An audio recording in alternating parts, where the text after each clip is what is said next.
encontrar essas fontes sobre os jesuítas não exige uma imersão em arquivos, porque muitos desses trabalhos já foram publicados, só que não são valorizados, o que é pior. Escreveu o padre Manuel da Nóbrega: os gentios, que parece que punham sua bem-aventurança em matar seus contrários, comer carne humana e ter muitas mulheres, se vão muito emendando, e todo o trabalho consiste em apartá-los disso.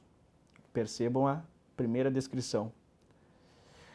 Padre João de Aspilcueta Navarro escreveu: haviam acabado de matar uma moça, está falando dos índios, e mostraram-me a casa, e entrando nela, percebi que a estavam cozendo para comê-la. A cabeça estava pendurada em um pau. Comecei-lhes a estranhar e enfear o caso, tão abominável e contra a natureza. Respondeu-me um deles que, se eu continuasse a falar, outro tanto nos faria.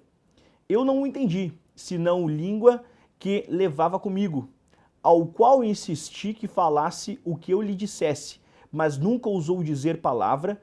Então, quando vi aquilo, comecei-lhes a falar do que sabia, e ao final ficaram nossos amigos e nos deram de comer. E depois fui a outras casas, nas quais achei pés, mãos e cabeças de homens no fumo. Percebam 3 coisas que quero destacar aqui. Primeiro, eu estou lendo elas no original. Segundo, então, há certas quebras de linguagem, não fiz nenhuma adaptação no que toca o documento. Quebra de linguagem no nosso sentido de auditivo. 2, a descrição do aspecto abominável do que estava enfrentando. E 3, a própria capacidade do padre Aspilcueta de conversar, entender, negociar e, mais do que isso, compreender a própria ameaça que estava recebendo, já que ele chegou observando aquele fato e tentou fazer o quê? Civilizar aqueles homens. Ou seja, que eles não completassem o barbarismo de cozinhar um corpo. Padre Leonardo Nunes, jesuíta: e fiz 9 ou 10 sermões e me detive com eles 1 mês. E ouvi quase 40 confissões, e muitos se afastaram do pecado mortal. E 2 homens se casaram com índias que tinham em casa. E oraram ao Senhor muitas outras coisas muito proveitosas para essas almas, entre as quais foi mover o Senhor o homem casado, boa língua, e deu-lhe tal espírito que não queria senão vir comigo e deixar sua mulher, no que eu não quis consentir, ainda que tivesse muita necessidade. Percebam nesta carta do padre Leonardo Nunes, que se o padre Leonardo Nunes tivesse um interesse empreendedor, ele teria levado o indígena com ele. Mas a preocupação era catequética. Pelo menos a preocupação do padre Leonardo Nunes era catequética. A de Anchieta era catequética, a de Manuel da Nóbrega era catequética. Porque ele estava preocupado com o quê? Com o sacramento que ele tinha assumido. Isso aqui é fantástico, isso aqui amplia e muito essa discussão dos jesuítas como os detentores de mão de obra escrava, aproveitadores de índios. Não, o que nós temos aqui é uma prova de que esse processo ele é muito mais abrangente.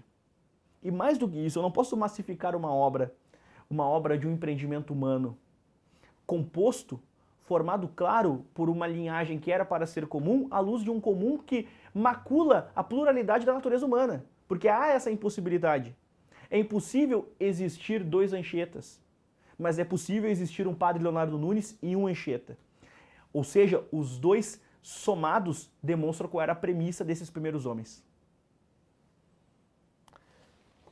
Padre Antônio Pires: os cristãos que permanecem são tão nossos que pelejaram contra seus irmãos naturais por defender-nos. E estão a tal ponto submetidos que não querem conviver com seus pais nem com seus parentes. Sabem muito bem as orações e observam os domingos e festas melhor do que muitos outros cristãos. Em nossa casa disciplinam-se todas as sextas-feiras e alguns dos recém-convertidos vêm disciplinar-se com grandes desejos. Na procissão da Semana Santa, começaram a confessar-se com o padre Navarro. O padre Navarro é o padre Aspilcueta, que ele colocou só o sobrenome. Então vejam que os jesuítas em si conversavam-se, comunicavam-se e, mais do que isso, faziam parte desse mesmo processo. Eles estavam então em sintonia, lidando com os mesmos espaços. Sigo a leitura.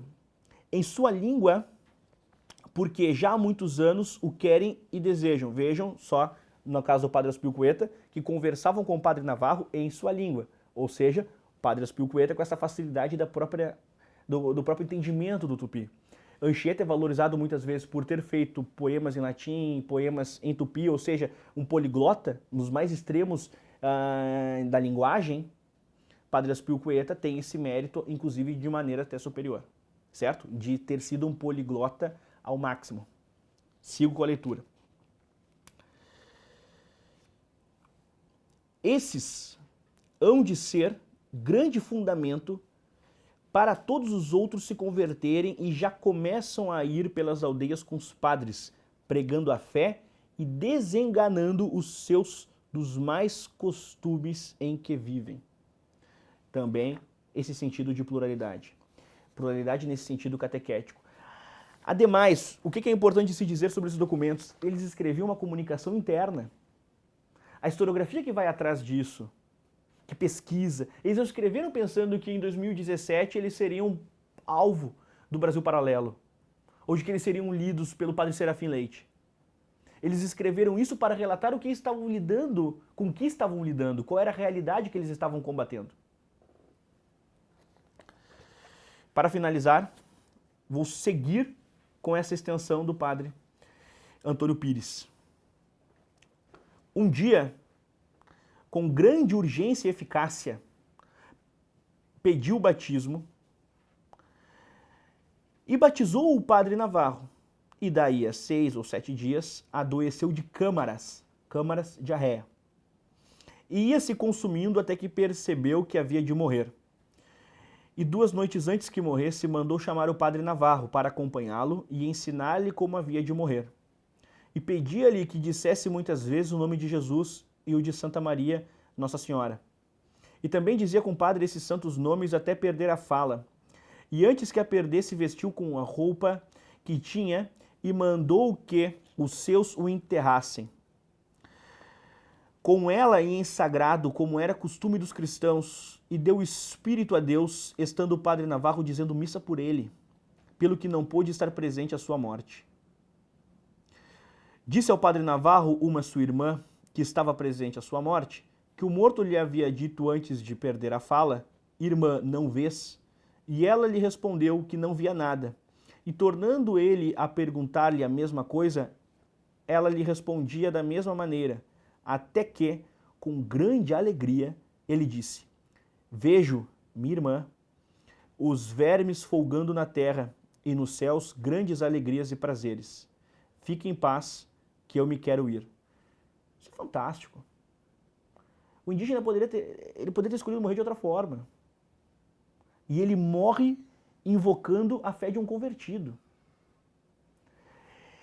Como a historiografia avalia isso? A nossa historiografia, eles avaliam o quê? Adoeceu de câmaras, por quê? Porque a água do batismo era suja. Simplificam a vida de um homem dessa maneira. Isso é muito triste, isso é muito triste. Porque eu não estou entrando se a água do batismo era limpa ou não. Isso pouco me interessa. O que me interessa é a forma como este homem escolheu morrer. E não no sentido espiritual, mas no sentido de uma escolha humana. Ele escolheu morrer como um católico. Ele escolheu morrer como um homem convertido. Ele escolheu pedir ao padre Navarro que o abençoasse. Ele escolheu perguntando como ele poderia morrer. Ou seja, não há sujeição aqui. Há muito pelo contrário, é uma ação humana. Há uma escolha humana. Então, nesse sentido, essa contextualização de jesuítas, creio que alguns desses documentos preenchem essas lacunas, de demonstrar como esse movimento inaciano, ele pelo menos assim, nas primeiras 4 ou 5 levas, ele foi um empreendimento de heroísmo, de sede por martírio.